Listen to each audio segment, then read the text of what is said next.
बिस्मिल्लाहिर्रहमानिर्रहीम। अस्सलाम वालेकुम ख़ातिन हज़रात, मैं हूँ आपका जुनैद सलीम और आप देख रहे हैं इंसाफ डिजिटल। नाज़रीन, आज हम बात करेंगे भारत की जरअत की और हमारे कमज़ोर रद्द-ए-अमल की, और इस पर भी बात करेंगे कि पाकिस्तान कब जवाबी हमला करेगा। फिर इस पर भी बात करेंगे कि हमारी बहादुर अफवाज का रद्द-ए-अमल क्या है, और दूसरी तरफ अगर मगर का शिकार हमारी सियासी क़यादत किस तरह बिहेव कर रही है। भारत ने मिज़ाइल हमलों के बाद ड्रोन हमले शुरू कर दिए हैं। और नाज़रीन, एक और बात पर भी हम गुफ्तगू की कोशिश करेंगे कि ये जो सोशल मीडिया पे अफवाहें फैली हुई हैं कि एक बड़ी कॉन्स्पिरेसी थियरी पेश की जा रही है कि अल्टीमेटली अडयाला जेल पर मिज़ाइल हमला करके इमरान खान साहब की जान को नुकसान पहुंचाने की कोई कोशिश की जाएगी। और इसके साथ ही हम ये बात भी करेंगे कि अहम हुकूमती ओहदों पर विराजमान शख्सियात की गैर संजीदा हरकतें और बयानबाजियाँ जो हैं वो किस तरह वतन अज़ीज़ को नुकसान पहुँचा रहे हैं। और फिर हम ये भी बात करेंगे कि कौमी यकजहती इस मौके पर अडयाला में दिन भर क्या होता रहा। लेकिन सबसे पहले बात कर लेते हैं भारत की, जिसने रात की तारीकी में पाकिस्तान पर हमला तो कर दिया है, लेकिन जवाबी कार्रवाई के खौफ से मोदी सरकार की हालत गैर हो रही है और टांगें कांपने लगी हैं। इस वक्त पूरा हिंदुस्तान जवाबी हमले के खौफ से थर थर कांप रहा है। डरी हुई भारतीय हुकूमत ने अपने ही लोगों को मुसीबत और परेशानी में मुब्तला कर दिया है। नाज़रीन, जब मैं ये कह रहा हूँगा तो आप लामहला ये ज़रूर सोच रहे होंगे कि शायद मैं मेरे अंदर पाकिस्तानियत है और मैं एक दुश्मन मुल्क के हवाले से ये बात कर रहा हूँ। लेकिन यकीन जानिए कि ये हकीकत है कि इस वक्त आप ये भी कहेंगे कि जी उन्होंने तो जो करना था कर लिया, हमारे बंदे मार दिए और हम आके सिर्फ ड्रोन पकड़ने पर इक्तफा कर रहे हैं। ये बात अपनी जगह दुरुस्त हो सकती है, लेकिन नाज़रीन, जो मैं ये बात कर रहा हूँ कि इस वक्त हिंदुस्तान हमसे 100 गुना ज़्यादा खौफ में मुब्तला है। हिंदुस्तान की हुकूमत भी और हिंदुस्तान के अवाम भी और हिंदुस्तान की इस्टेब्लिशमेंट भी, हिंदुस्तान की सरकार भी। अच्छा नाज़रीन, अब ये जो मैंने अर्ज़ किया कि डरी हुई भारतीय हुकूमत ने अपने ही लोगों को मुसीबत और परेशानी में किस तरह मुब्तला कर दिया है। 5 तैयारे और इन्फेंट्री बटालियन हेडक्वार्टर तबाह कराने के बाद अब मोदी सरकार को असल में समझ नहीं आ रही कि पाकिस्तान ने जब जवाबी वार किया तो उनका बनेगा क्या। अब डरी सहमी भारतीय हुकूमत ने पूरे हिंदुस्तान में एक अफरा तफरी सी फैला दी है। खौफ का ये आलम है कि हिंदुस्तान ने अपने गालिबन 25 से ज़्यादा शहरों के एयरपोर्ट्स मुकम्मल तौर पे बंद करके फ़्लाइट ऑपरेशंस भी मुअत्तल कर दिए हैं। यही नहीं बल्कि भारतीय हुकाम ने हिफाजती इक़दाम के नाम पर हिंदुस्तानियों की नींदें उड़ा दी हैं। आधी आधी रात को सायरन बजा कर ब्लैकआउट किया जा रहा है। भारतीय मीडिया के मुताबिक मुल्क के 248 शहरों में जंग से बचाव की मशक़ें की जा रही हैं।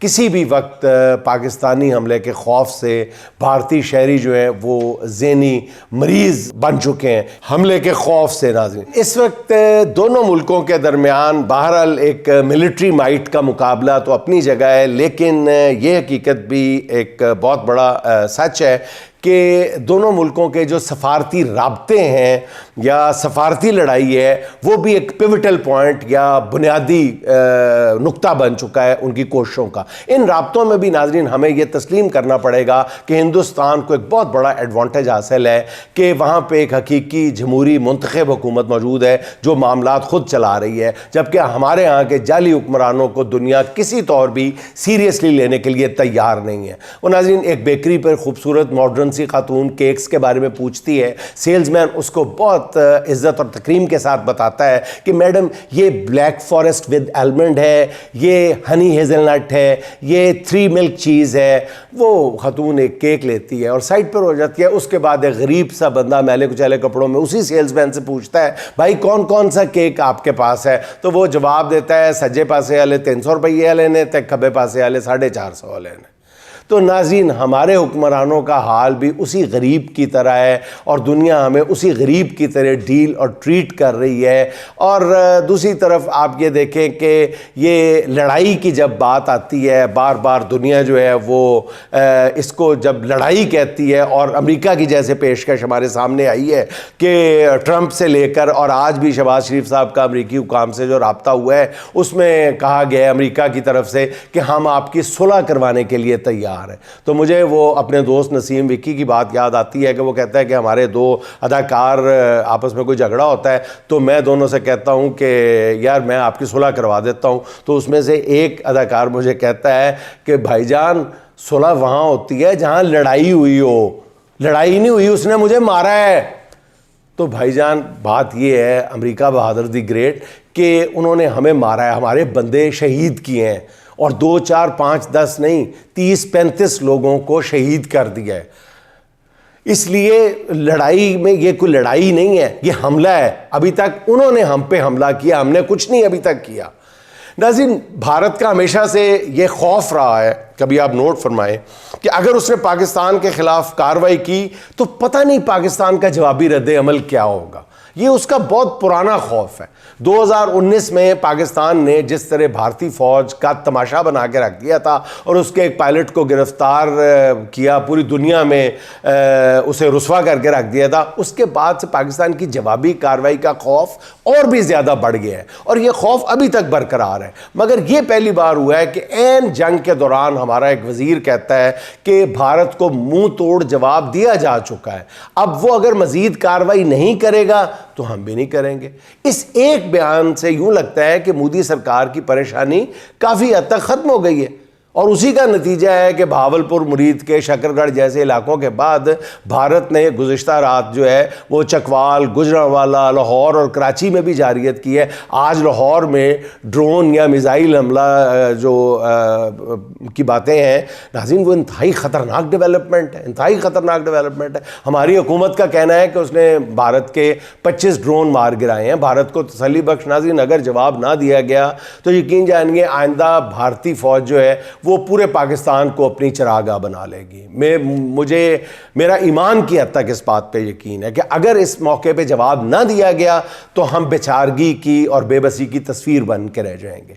वो हिंदुस्तान जब चाहेगा, जहां चाहेगा, महदूद पैमाने पे हमला करेगा, अपना टारगेट हासिल करके अमन का राह गला अपने लग जाएगा और हम देखते रह जाएंगे। नाज़रीन, इस बात की तस्दीक हो चुकी है कि भारत ने तबाहकुन मिसाइलों या ड्रोन्स के ज़रिए पाकिस्तान के 7 अजला को निशाना बनाया और इन शहरों में भावलपुर, लाहौर, शेखुपुरा, सियालकोट, गुजरांवाला, नारोवाल, चकवाल शामिल है। जैसे मैंने कहा कि लाहौर पे जो हमला है जिस मकाम पे किया गया है वो इंतहाई खौफनाक डेवलपमेंट है, इंतहाई खौफनाक। इसलिए नहीं कि हम खुद लाहौर में हैं नाज़रीन, स्ट्रेटजिकली देखा जाए तो बहुत खौफनाक वो डेवलपमेंट है। जो लोग मामलात को जानते हैं उनकी इस पर बहुत गहरी नज़र है। 1971 के बाद नाज़रीन गालिबन ये पहला मौका है जब हिंदुस्तान ने 24 घंटों में ये काम किया है। अब कौम का मोरल बहाल करने के लिए इसका जवाब अज़ हद ज़रूरी है, अज़ हद ज़रूरी है। पूरी कौम इस वक्त कोई हिसाब किताब नहीं करना चाहती कि जी एक राफेल कितने का पड़ता था उनको और एक ड्रोन कितने का पड़ता है। हमारे पाकिस्तान को इस वक्त, पाकिस्तानियों को इस बात से कतई तौर पे कोई गर्ज नहीं है। जब तक भारतीय शहरों को निशाना नहीं बनाया जाता हिसाब बराबर नहीं समझा जाएगा। क्या पाकिस्तान किसी भारतीय शहर में मिसाइलों से स्ट्राइक करने के बाद ये नहीं कह सकता कि हमने जाफर एक्सप्रेस हाईजैक करने वाले मास्टरमाइंड का खात्मा कर दिया? तब तक पूरी कौम के कलेजे को जब तक ये नहीं कहा जाएगा उस वक्त तक नाज़रीन पूरी कौम के कलेजे में ठंड नहीं पड़ सकती। और दूसरी बात यह है कि भारत ने पाकिस्तान पर हमले से पहले किसी आलमी दबाव या अखलाकी सबक को या धौंस और धमकी को या किसी भी तरह के दबाव को कबूल नहीं किया। वो किसी की सालसी मानने को तैयार नहीं, बल्कि आलमी बैंक की सालसी में होने वाले मुआहदे को फाड़ कर फेंक दिया उसने। इसलिए फ़िलहाल पाकिस्तान को भी किसी का प्रेशर लेने की कोई ज़रूरत नहीं है, क्योंकि ये वक्त क़याम है और जब वक्त क़याम हो तो सजदे भी कबूल नहीं किए जाते। और जैसे मैंने कहा कि आज ताज़ा तरीन एक अमरीकी हुकाम के शहबाज शरीफ से राब्ते और सुलह की पेशकश वाली है, वो मैंने अर्ज़ कर दी है कि सुलह वहाँ पे होती है जहाँ लड़ाई हो, जहाँ पर अभी तो लड़ाई शुरू नहीं हुई। तो नाज़रीन, भारत के अब मिसाइल हमलों का बर वक्त जवाब ना देने का ही नतीजा ये निकला है कि गुज़िश्ता रात से फिर भारत ने अपने हमलों की नौइयत जो है वो बदल दी है और अब पाकिस्तान के 9 शहरों पे ड्रोन लॉन्च कर दिए उसने। अगरचे दुश्मन के इन ड्रोन्स को गिराया जा रहा है, मगर ये ड्रोन किस तरह लाहौर, गुजरांवाला, चकवाल और कराची तक पहुँच गए। हमारे हुक्मरानों की कमज़ोरी से भारत अब पाकिस्तान के साथ नाज़रीन कमोबेश वही सलूक कर रहा है जो उसने कभी भूटान के साथ भी नहीं किया था। पाक फ़ौज के तर्जुमान दूसरी तरफ बार बार कौम को बता रहे हैं कि दुश्मन की एक एक हरकत नोट की जा रही है और उसका जवाब देने की पूरी सलाहियत भी हम रखते हैं। लेकिन फिर हमारी सरकार की ऐसी बेबसी क्यों है? फार्म 47 के हुक्मरान हर मैदान में कौम के लिए शर्मिंदगी का बायस क्यों बन रहे हैं? भारतीय मीडिया कह रहा है नाज़रीन के ऑपरेशन संदूर अभी जारी है, जिसके दूसरे फेज़ में पाकिस्तान पर मज़ीद ड्रोन लॉन्च किए जा रहे हैं और भारतीय मीडिया इन ड्रोन्स को हैप्पी ड्रोन्स का नाम दे रहा है। उनका दावा है कि उन्होंने पाकिस्तान के पूरे एयर डिफेंस सिस्टम को नाकारा बना दिया, जबकि हमारी सियासी क़यादत जो है वो ये पैगाम दे रही है कि हमने 5 जहाज़ गिरा लिए हैं, इसलिए अब हम मज़ीद कार्रवाई नहीं करेंगे।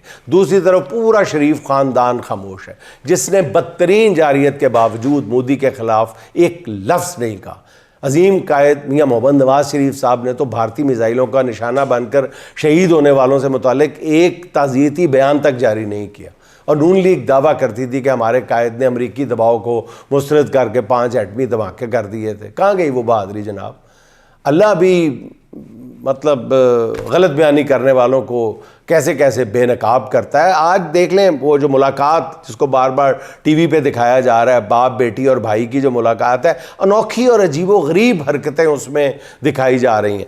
मतलब एक दूसरे से गले मिल रहे हैं बाप और बेटी, फिर भाई दोनों गले मिल रहे हैं, फिर मीटिंग का आगाज़ है।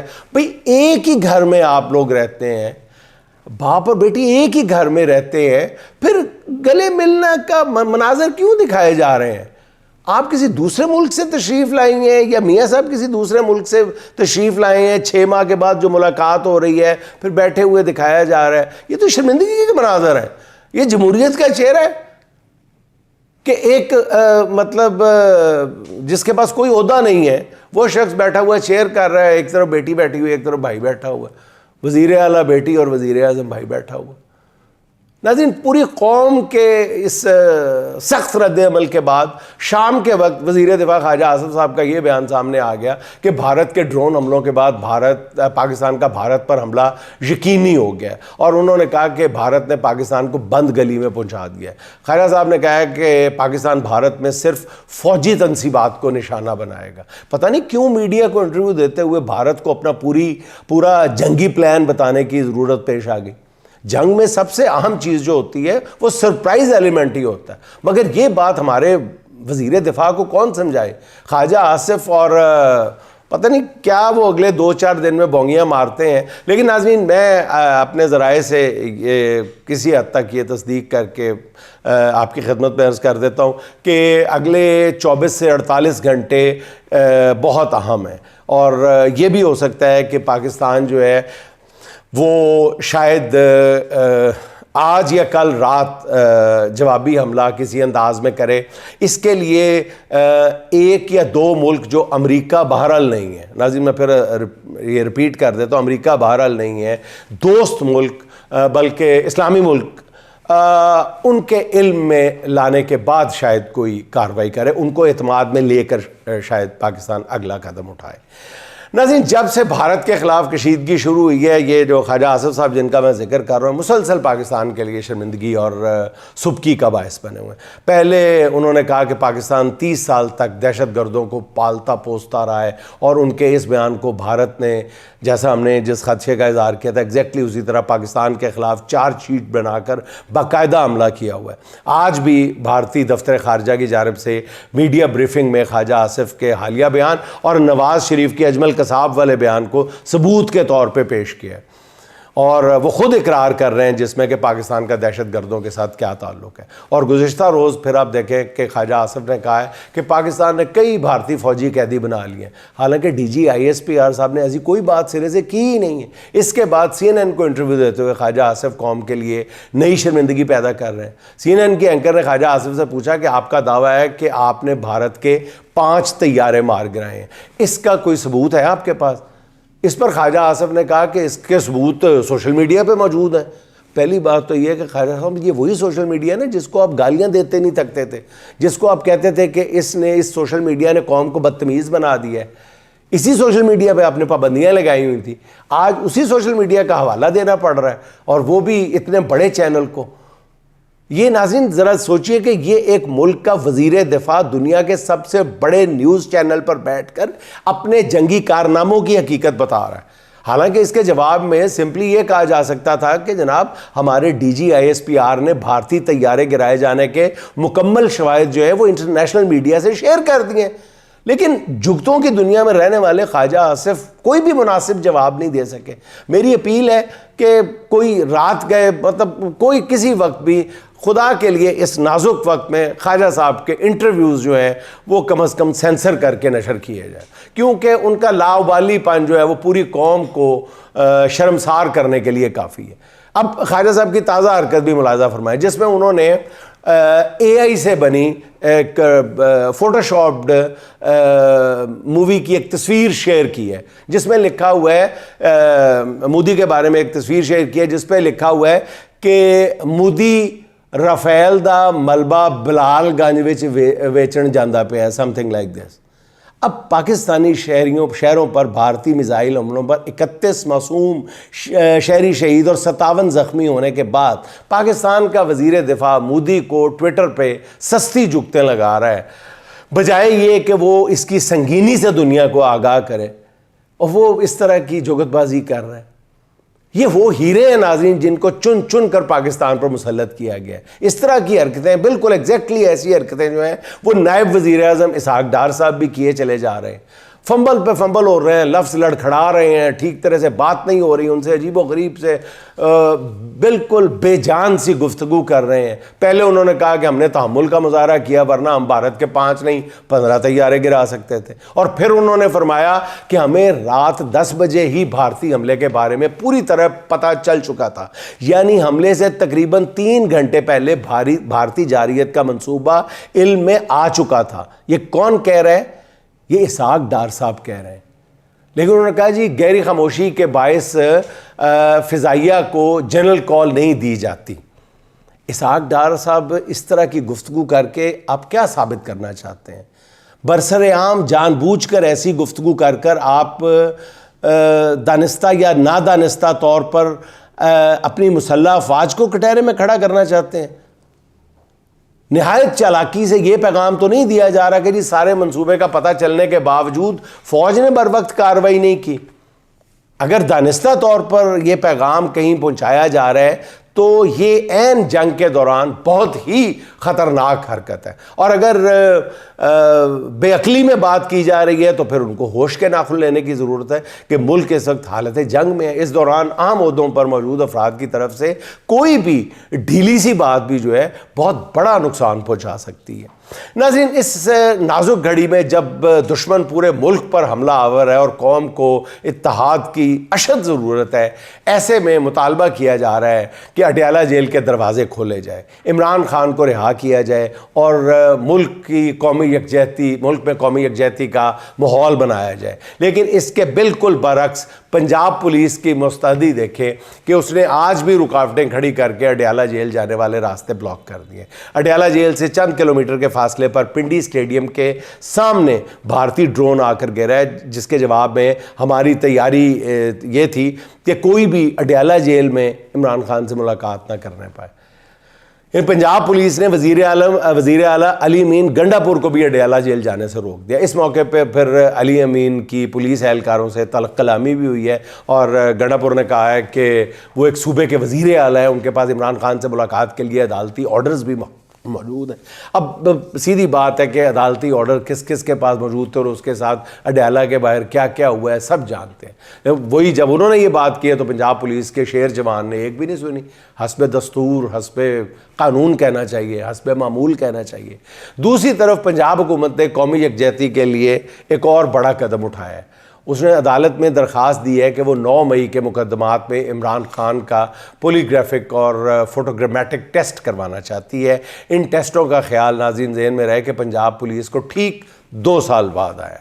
और नाज़रीन, अब हम बात कर लेते हैं कि सोशल मीडिया पे एक अफवाह है या वट एवर, एक तासुर है कि शायद ये मिज़ाइलों की जो लड़ाई है या ड्रोन्स की जो लड़ाई है, इसका जो मंतकी अंजाम है वो यहाँ तक जाए कि अडयाला को निशाना बनाया जाए और अडयाला में बंद जो है वो पाकिस्तान का मकबूल तरीन लीडर जो है उसकी जान को नुकसान पहुँचाया जा सकता है। नाज़रीन, मैं अपने तई तहकीकात करने के बाद या जो इन मामलात तक रसाई रखते हैं लोग, उनसे मुलाकात के बाद आपको ये काफ़ी हद तक यकीन से कह सकता हूँ कि ऐसी कोई डेवलपमेंट नहीं है और ना ही ऐसी किसी डेवलपमेंट का एहतमाल मौजूद है, ना ही ऐसी किसी डेवलपमेंट का दूर दूर तक कोई ख़दशा मौजूद है। ये हरकत करना इतना आसान नहीं है किसी के लिए भी। और नाज़रीन, आखिर में सादुल्लाह शाह साहब के चंद अशआर सुन लें। एक आंधी ने चरागों को बुझा डाला है, एक आंधी ने चरागों को बुझा डाला है, शहर का शहर अंधेरों में छुपा डाला है। मैं जो कहता हूँ वो कानून से बाला तर है, मैं जो कहता हूँ वो कानून से बाला तर है। हाकिम वक्त ने फरमान सुना डाला है, जब्र को जब्र न कहना हुआ लाजिम सब पर, जब्र को जब्र न कहना हुआ लाजिम सब पर, उसने ख्वाहिश को भी कानून बना डाला है। एक लश्कर है कि बिकने पर तुला बैठा है, एक लश्कर है कि बिकने पर तुला बैठा है, बेज़मीरों ने हमीयत को भुला डाला है। सात दस्तूर जो ताकत से जन्म लेता है, सात दस्तूर जो ताकत से जन्म लेता है, उसने इंसान को महकूम बना डाला है।